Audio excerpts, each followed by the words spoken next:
Όσοι δεν μπορούν, δεν πειράζει. Ας έρθουν λίγο αργότερα. Να έρθουν και εκεί. Γιατί εγώ καταλαβαίνω.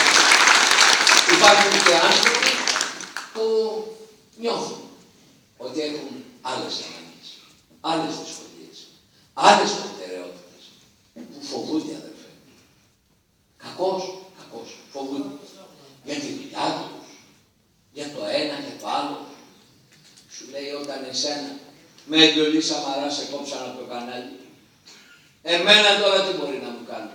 Κακώς φοβάται, αλλά τι να κάνουμε. Και εκείνους τους θέλουν. Θέλω λοιπόν να σας πω ότι εδώ από τη Θεσσαλονίκη θέλω να μου επιτρέψετε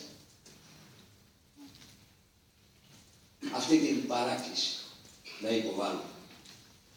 Ελάτε στις λίγες μέρες που μείνανε να σκάψουμε το δικό μας χαράκωμα και από αυτό το χαράκωμα να δώσουμε τη δικιά μας τη μάχη.